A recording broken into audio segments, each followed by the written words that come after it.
Assalamualaikum warahmatullahi wabarakatuh. Welcome back to my channel. Halo anak-anak ibu. Halo juga nih ayah bunda yang luar biasa hebatnya. Bertemu kembali kita.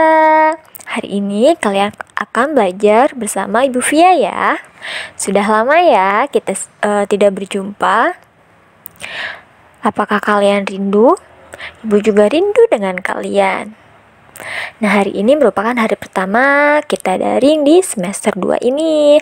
Apakah masih semangat? Tentunya semangat baru ya di tahun baru ini. Bagaimana kabarnya anak-anak ibu? Sehat semuanya?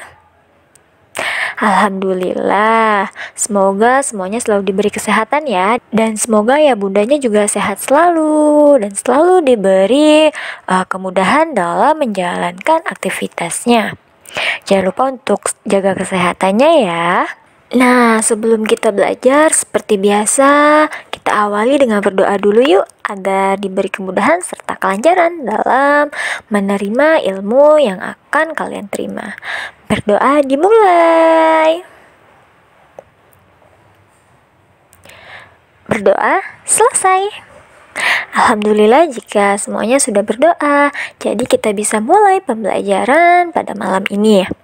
Nah, hari ini kita akan memasuki tema ke-6 ya, yaitu cita-citaku sungguh mulia. Dan kita akan belajar di subtema 1. Materinya yaitu mengenai daur hidup pada hewan, serta kita akan belajar mengenai ciri-ciri puisi. Itu ya yang akan kita pelajari pada malam ini. Sudah siap belajar? Tentunya sudah siap dong ya. Dan untuk ayah bunda, saya tidak bosan-bosan untuk mohon kerjasamanya ya dalam membimbing dan mendampingi putra-putrinya. Terima kasih banyak. Semangat selalu untuk kita semua. Adapun tujuan pembelajaran kita pada hari ini yaitu yang pertama, Ibu harap kalian dapat menjelaskan pengertian daur hidup dan pengertian puisi dengan benar. Setelah kalian menyimak video dari Ibu ini ya.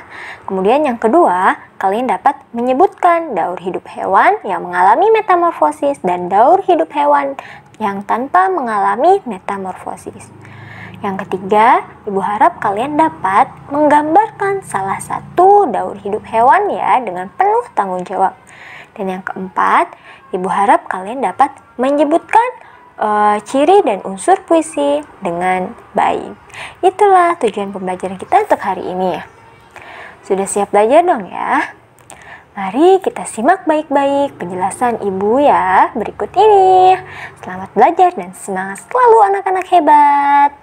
Daur hidup itu apa sih?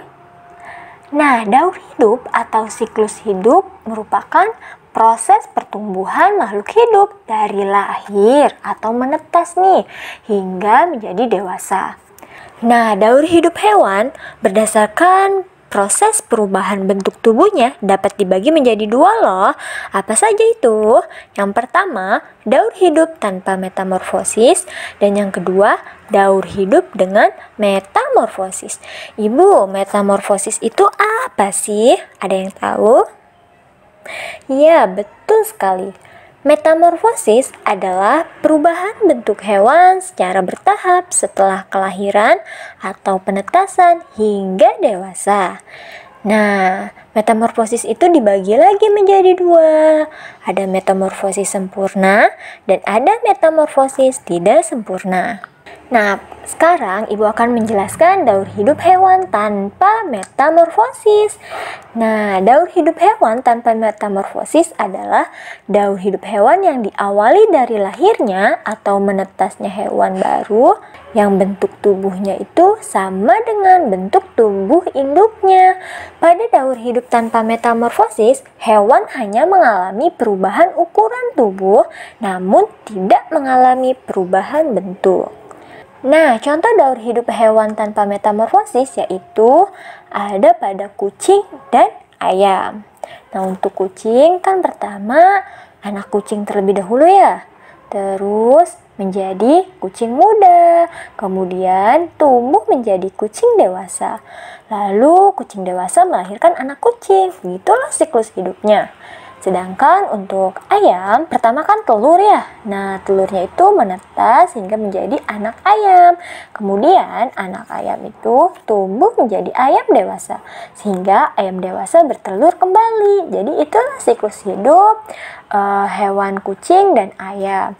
Nah, ini termasuk daur hidup hewan tanpa metamorfosis ya sayang. Nah, sekarang Ibu akan menjelaskan daur hidup hewan yang mengalami metamorfosis. Nah, metamorfosis kan ada metamorfosis sempurna dan metamorfosis tidak sempurna. Yang pertama, Ibu akan menjelaskan metamorfosis sempurna ya, yang dialami oleh hewan yang pada saat lahir memiliki bentuk tubuh yang sangat berbeda sekali dengan induknya. Hewan ini harus melalui beberapa tahap untuk memiliki tubuh yang sama dengan hewan dewasa. Hewan yang mengalami metamorfosis sempurna yaitu kupu-kupu, nyamuk, katak, nganga, dan lalat. Nyamuk dan kupu-kupu memiliki 4 tahapan dalam daur hidupnya. Nah, berikut daur hidup kupu-kupu ya. Pertama apa dulu? Telur ya, kemudian berubah menjadi ulat. Setelah ulat menjadi kepompong. Nah, setelah menjadi kepompong, kemudian menjadi kupu-kupu muda. Setelah kupu-kupu muda, barulah menjadi kupu-kupu dewasa. Dan kupu-kupu dewasa kemudian bertelur. Dan itulah siklus hidup kupu-kupu. Ini termasuk metamorfosis sempurna ya. Hewan yang mengalami metamorfosis sempurna. Nah, adapun hewan yang mengalami metamorfosis tidak sempurna, bentuk hewan mudanya itu mirip dengan induknya, tetapi ada bagian-bagian tubuh yang belum terbentuk, misalnya sayap. Nah, contoh hewan yang mengalami metamorfosis tidak sempurna yaitu capung, kecoa, jangkrik, dan belalang. Nah, ini merupakan siklus hidup belalang ya. Ada telur, terus nimfa. Nimfa itu masih anak-anak ya, jadi belalang yang masih kecil. Nah, itu disebutnya nimfa. Terus menjadi belalang dewasa. Kemudian belalang dewasa itu bertelur kembali. Inilah siklus hidup belalang ya, yang termasuk hewan yang mengalami metamorfosis tidak sempurna. Apakah kalian pernah membaca puisi dengan bertemakan hewan? Banyak ya, ada mengenai kupu-kupu, kucing, ayam, dan masih banyak lainnya. Nah, puisi itu apa sih? Puisi adalah karya sastra yang digunakan dengan bahasa yang indah.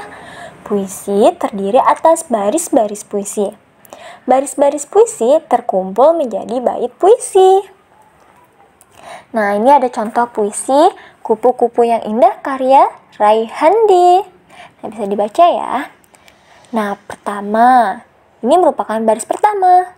Lalu ada baris kedua, ada baris ketiga, dan baris keempat. Nah, dari keempat baris ini disebut bait. Nah, jadi dari baris ke-1 sampai baris ke-4 itu merupakan bait yang pertama. Nah, begitupun selanjutnya ya, ada bait kedua, bait ketiga, dan bait keempat. Jadi dalam puisi ini terdapat 4 bait dan terdapat 17 baris ya. Nah, biasanya dalam satu baris terdapat 4-5 suku kata ya. Nah, ciri-ciri puisi secara umum, penulisannya itu dituangkan dalam bentuk bait yang terdiri atas baris-baris, bukan bentuk paragraf ya, seperti karangan atau cerita. Nah, lalu diksi yang dipakai dalam puisi biasanya bersifat kiasan, padat dan indah.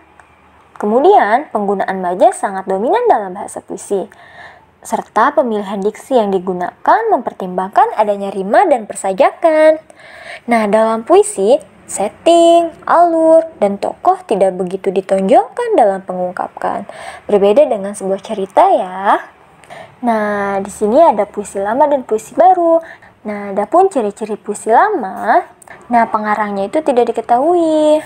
Lalu terikat sekali pada jumlah baris, rima, irama, dan sebagainya.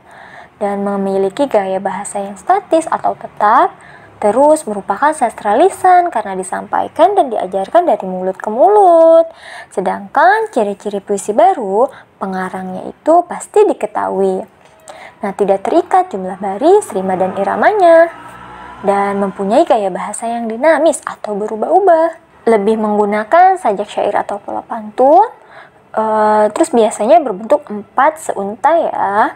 Nah, untuk selanjutnya bisa dibaca ya. Atau bisa juga nih ditulis di buku tulisnya.